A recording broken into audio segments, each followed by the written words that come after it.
Hey, what's going on? Luke here, and we're here to preview round 14 of the 2021 NRL season. Now, I've got to say, after watching Origin and watching New South Wales put an absolute thumping on Queensland, it feels weird to just be going back and talking just about regular NRL, but that's exactly what we're going to be doing. We're going to be previewing all 8 games. Obviously, there's going to be a lot of people who are going to be pulling out who played in Origin. A lot of them probably named at this point, and then they're going to pull out sort of game day or the day before and that sort of stuff, but I can't really control who's going to play, so I don't really know exactly what's going to happen in terms of previewing these games, because I might get to, say, Manly, and then, you know, Cherry Evans doesn't play, Trbojevic doesn't play, or both Trbojeviches. You know what I mean? Like, I could get to that one, talk as if Manly's going to have a full-strength side, and then all of a sudden, they've got a reserve grade side. Now, the first game is on Friday night. It's the Manly-Warringah Sea Eagles taking on the North Queensland Cowboys. Now, ironically, I just started by talking about Manly, and that's exactly the first game, and Tom Trbojevic hasn't been named. So, I'm not surprised. Obviously, he had a standout game for New South Wales, absolutely fantastic, but just in terms of his injury history and such, like, I don't think you want to risk it, especially for a game against the Cowboys. Now, the Cowboys, I'm pretty sure, let me just check, Taumalo is playing, Valentine Holmes is expected to play as well, I'm pretty sure. So, look, Cowboys are pretty much full strength. No Jay Clifford for them, but I'm pretty sure Tom Dearden might be playing this game. Tom Dearden and Drinkwater in the half. So, look, it's going to be interesting to see how Dearden goes, because I honestly don't think he was that good for the Broncos. I know there's a lot of talk about him being the future for the Broncos, but there's a few games here and there where he showed a bit of promise, but he wasn't really a standout. And going from Jay Clifford to him, I don't know if it's a sideward step or a backward step, but regardless, he's not like a standout halfback. So I think it's all going to come down to Scott Drinkwater and the rest of the spine. And obviously, Valentine Holmes has been playing pretty well, but you got to say, some of those Origin games, they just you know, put a dent in your confidence, and that might happen to Valentine Holmes. Seems to be a bit of a confidence player. As of late, had just got his form up. So, yeah, wouldn't be surprised if he doesn't play too flash in this game. Also, wouldn't be surprised if he comes out and kills it. You've got Taumalo there, you've got the pack to do it, and that's what Queensland weren't doing. So he's got something to work with. Manly, on the other hand, without Tom Trbojevic, this would be a good test for them. We've seen at the start of the season, they looked absolutely terrible without him. Now they're obviously not going to have him, but they've got that bit of confidence. They've got the form going into the game. So we'll see how they go there. Look, in terms of picking a winner, I'm going to go with Manly for this one. I think just because it's a home game. Cowboys don't fill me with a lot of confidence going into this one. They've been winning quite a bit, but it's not like they've been winning in great fashion where Manly have been. And I know Tom Trbojevic isn't there, but I feel like they got the confidence that they didn't have at the start of the season. Kieran Foran is back as well, so I think that's a big inclusion. I think Manly will win. I don't think it'll be a huge win, but I think it'll be 1-12. Down to the second game of Friday night. It's the Cronulla-Sutherland Sharks taking on the Penrith Panthers. Obviously, Penrith are undefeated going into last week. Got beat by the West Tigers, and they've put out pretty much the same side that played last week. All of their Origin guys haven't played or aren't being named to play. I don't think they'll end up playing. I'm pretty sure that, well, none of them been named, so it'd have to be a late inclusion if any of them do end up playing. But Api Koroisau is back, so he's the only real change from last week. Matt Burton, Tyrone May get another chance in the halves. I thought Matt Burton tried his best last week. Tyrone May just was absolutely nothing. He was god-awful. And honestly, in the end of the game, Matt Burton was pretty terrible as well, but at least he had glimpses of brilliance where Tyrone May just did absolutely nothing. Sharks, on the other hand, they're pretty much full strength because they don't have any Origin guys anymore. They used to have a whole bunch of them. Used to be your Gallons, your Lewises, even like your Wade Grahams and such, and now they got absolutely nobody. So they don't have to worry about Origin going into this game fresh. I think this is actually a winnable game for the Sharks. The game against the Tigers last week for Penrith filled me with no confidence going into this one. I thought the Tigers were all over them, and I know Tigers had something to play for, and Penrith obviously be super embarrassed after last week, but it'd be very interesting to see if, you know, Penrith had this big winning streak, and now all of a sudden they're facing the prospect of losing 2 in a row, and I feel like a lot of the times this does happen over the Origin period, but I feel like Penrith have got such a huge lead, and they will eventually get that lead back again, probably by the end of the season in terms of the ladder. It'll be just how good their side is, but they've got such a huge lead that they can afford to drop a couple games. I think it was unrealistic to expect them to go the whole season undefeated, so yeah, I don't know. Will the Sharks get the job done? Probably not. They couldn't even beat the Bulldogs. I feel like realistically, I'm still going to take Penrith with this one. Although Sean Johnson, Matt Moylan, this will be the sort of game Sean Johnson will go off. So I've kind of changed my mind. I'm going to go the Sharks. I'm going to go the Sharks 1-12. I don't think they'll run away with it, but I think Sean Johnson put on a masterclass here. Well, I'm hoping anyways. I really like Sean Johnson, so he's playing for a contract, so this is a perfect opportunity for him. Now we move on to Super Saturday. It is the Gold Coast Titans hosting the Sydney Roosters. This will be a very interesting test for the Roosters and the Titans. We know the Titans haven't been travelling that well as of late, although they did play pretty good last week. Look, I know they got a bit unlucky to not beat the Storm, but once again, this was like the second string Storm. And saying that though, it was a bit of a second string Titan side as well, and they definitely had opportunities to win that game. If Brian Kelly actually passed the ball, they would have won that game for sure. So honestly, in my opinion, that game goes on Brian Kelly. They should have won that one. They had an opportunity to score in the end and go over and win the game, and instead Brian Kelly held the ball. I don't really understand what he was doing, but look, regardless, Melbourne got the job done. Titans didn't. The Roosters, on the other hand, had the week off. Look, going into this game, I'm not going to say they're going to be fresh because they had,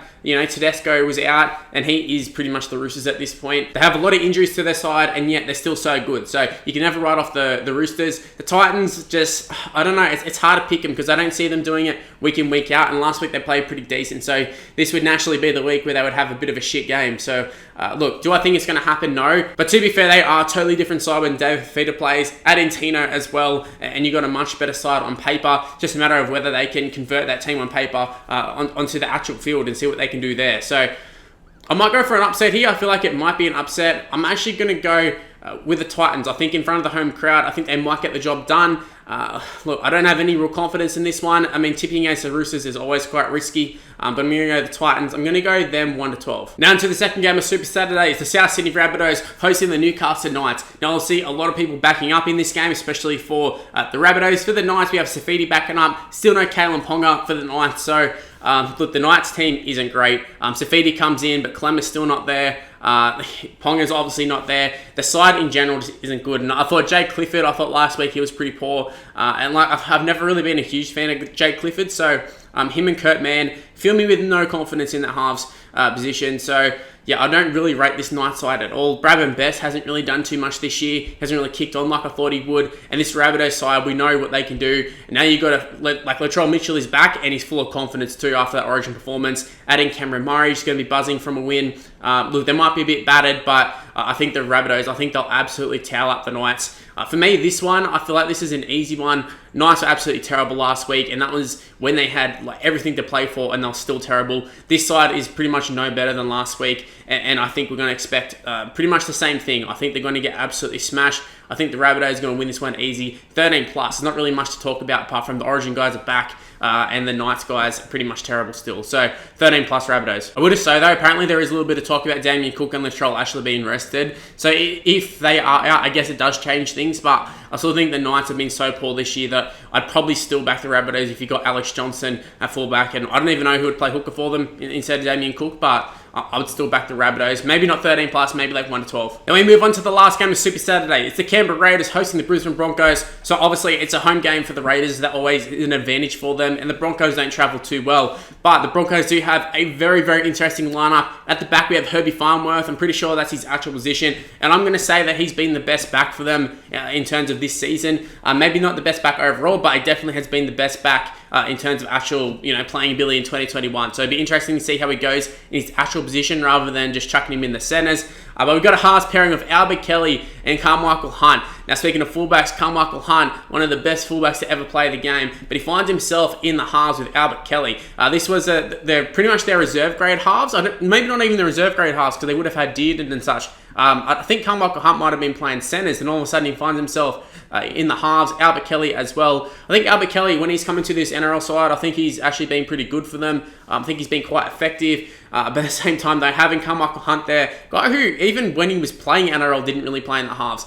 So I find that interesting. I do think he'll actually steer the ship around a lot better. I mean, even when he's playing fullback, you still kind of direct the team around a lot. You direct him in defence, in attack as well. So obviously, you've got to have some sort of ball playing ability to be playing fullback. And Carmichael Hunt obviously got a kicking game now from being in the AFL. So this is something that always interested me.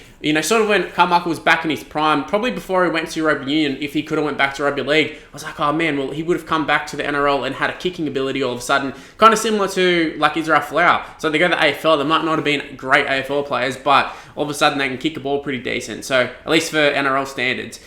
So it'll be interesting to see how he goes. Interesting to see the boot on him. Obviously, Albert Kelly's been going pretty good. But overall, the Broncos aren't travelling well. But Payne Haas is going to be playing. And like, still got Lodge, still got Alex Glenn. A lot of the experienced guys haven't been stepping up for them. But I think if there was any game that they could win, it would be this one. It'd be the sort of game that they would win. Purely just for the fact that like the Raiders aren't really travelling that well. But Jack White returns for the Raiders, back to 5 position. He's going to be fairly fresh. Like, he did play Origin, but he didn't play that many minutes. And also, maybe just being around the camp, maybe that would be a big inclusion for him, just in terms of confidence and getting him back into form. Josh Papali as well is back in this side, so I can see him running amok. But Bailey Simonson in at fullback.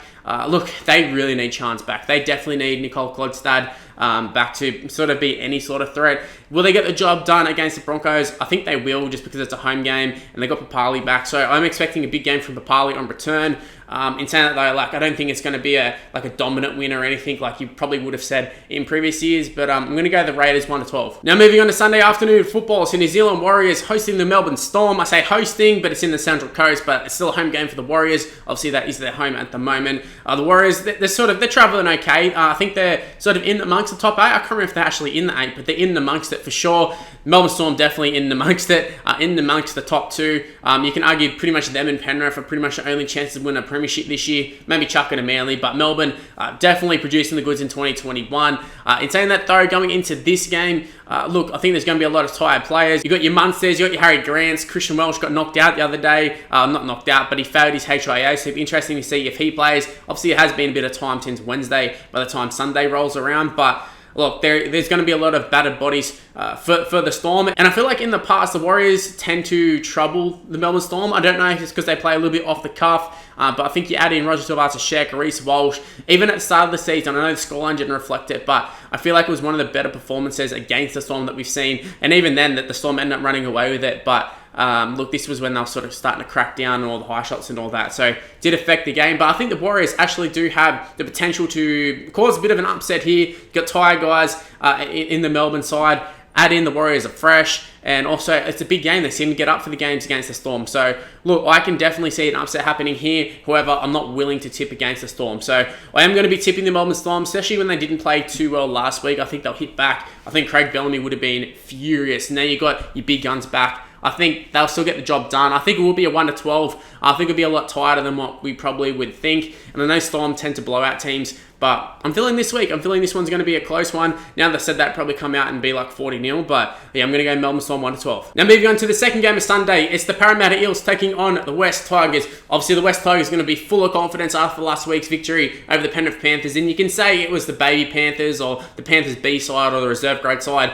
And it definitely was. It definitely was like a really shit Penrith side compared to normal. But they still got the job done against pretty much the premiership favourites and like heavy premiership favourites too. And there was always the talk of like, oh, it doesn't matter, Penrith, they can just chuck in whatever. They got so much depth. They'll still be able to towel up the Tigers. So for me, the fact the Tigers came out and they played so well and they played with a lot of passion. And I don't know if that was because of the Ivan Cleary, that sort of effect. But regardless, they played fantastic. And to be honest, I actually did see it coming. I tipped the Tigers. I maybe didn't think it was going to be sort of as dominant as what it was. Penrith were never really in it. Tigers were all over them. But I did see the Penrith win coming. The Eels, on the other hand, were absolutely fantastic. You add in now that they've got all of their Origin big guns back. And I know they didn't actually have too many players missing. I think maybe even only Junior Paulo. Just looking at the side, I think only Junior Paulo. But they do have a lot of guys who were sort of on the cusp. You got your Guthersons, you got your Madisons, even guys like Mitch Moses and that. Sort of always on the cusp of Origin, but can never really get over the line. No, Gutho played last year, but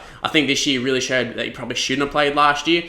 So yeah, they definitely have a point to prove, and they played really well last week. I think they'll do it again this week. I know the Tigers, they're sort of the side that sort of play good one week, play shit the next, and obviously they played really good last week. So I think this week is going to be the week that they get absolutely smashed. I think the Eels will prove a point here, and I think the Eels come out. I think they'll get the job done. Not only get the job done, but I think they'll win really well. This is a bit of a rivalry game, so yeah, Eels definitely have a lot to play for, and I think they'll win this one 13+. Look, Tigers were very good last week, but like I said, 1 week they're good, 1 week they're bad, so I still can't tip them. Now on to the last game of the round. It's my mighty Canterbury-Bankstown Bulldogs taking on the St. George Illawarra Dragons. Now, I say mighty, that was a little bit ironic. They're not mighty at all, let's be honest.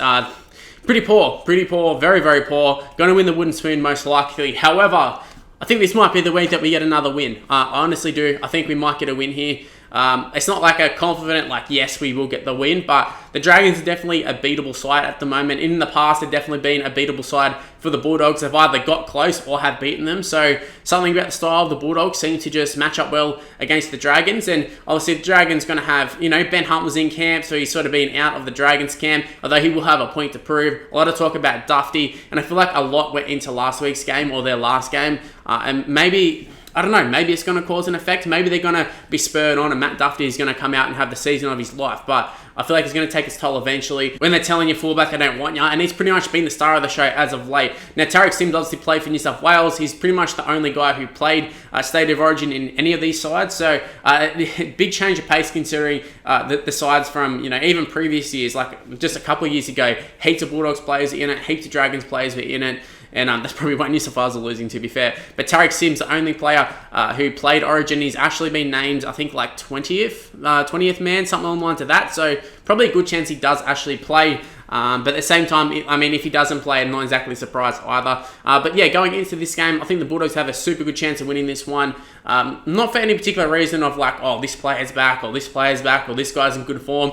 Just the fact that the Bulldogs sort of been scrapping and clawing their way and just haven't been quite able to get the victory. But I feel like the Dragons are just a little bit below the ability of the teams they've been losing to. So, look, if there's going to be a week the Bulldogs can win, this is going to be it. And I keep saying it pretty much every week unless they're playing like Melbourne or Penrith or whatever. But look, I might be just sitting here and just hoping for the best, but I am really hoping the Bulldogs can get a victory here. Smart money would be on the Dragons to win this one. In terms of an actual tip, I'm going to give the tip to the Dragons. I think it'll be 1-12. I think it will be a tight one. I think the Bulldogs will be able to bring them down to their own sort of level. And I think the Dragons probably end up winning in the end, but I'm really hoping for a Bulldogs victory. Anyways, that's where I'm going to end this video. Hopefully you did enjoy. If you did, make sure you go ahead and smash the like button and subscribe to the channel if you're new around here. Also, make sure to turn on the notification bell. It's super important in terms of you actually seeing these videos. So go ahead and use the notification bell. It'll just give you a little notification on your phone. You can click on it or any device that you're actually on. But just click on it, leave a first comment, leave a like, do whatever you want to do, but just watch the damn video. Also, give me a follow on social media. It's on the screen right now. It's Mr. Luke and YT for the most part. Just Mr. Luke for Facebook, where everything else is Mr. Luke and YT. And that's where I'm going to end this video. A bit of a change of scenery as of late, but this is the last video that's going to be recorded here. So hopefully you've enjoyed the different scenery, but yeah, like I said, back at home for the next video. So stay tuned for that, and I'll see you in the next video. See yous.